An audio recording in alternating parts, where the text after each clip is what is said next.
Le français est une langue romane de la famille de langues indo-européennes. Comme d'autres langues romanes, on pense qu'elle est origine de l'Empire romain.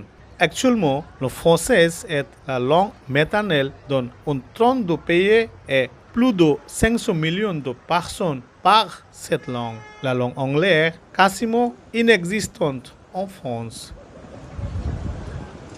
Dans ce pays riche en tourisme, l'usage de la langue française peut être observé dans la plupart des cas, depuis le tribunal de bureau jusqu'à achat dans le magasin.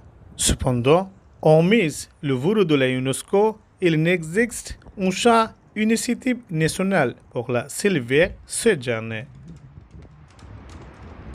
En 1999, l'UNESCO a déclaré le 21 février comme la journée internationale de la langue maternelle. Depuis lors, les personnes de différentes parties du monde peuvent connaître la glorieuse histoire du sacrifice de Bangladesh pour la langue maternelle. Un minaret permanent de martyrs était érigé dans le quartier de Saint-Denis, près de la capitale Paris, et à Toulouse, en France.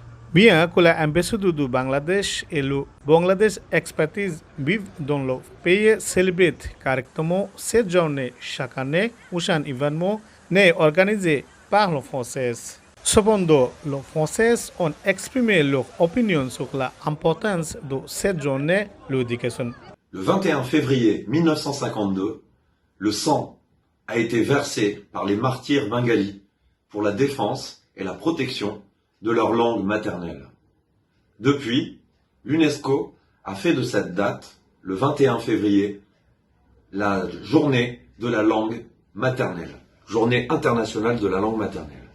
En tant que citoyen français, je suis particulièrement touché par cette décision et je suis particulièrement touché par le combat que les Bengalis ont mené pour défendre leur langue. En tant que Français, je suis aussi très attaché à ma langue. Et je trouve que le sacrifice ultime du sang versé est quelque chose de totalement admirable, qui me rappelle les grandes heures de la libération de la France au lendemain de la Deuxième Guerre mondiale. Je pense que les Bengalis ont mené un juste combat, une juste cause, et qu'il faut à jamais défendre cette mémoire.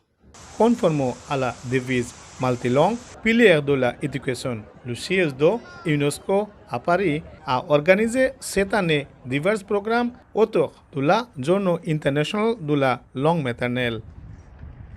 On pense que non seulement la langue française, mais aussi de nombreuses langues disparues peuvent être revives et développées grâce à la célébration de la Journée de la langue maternelle.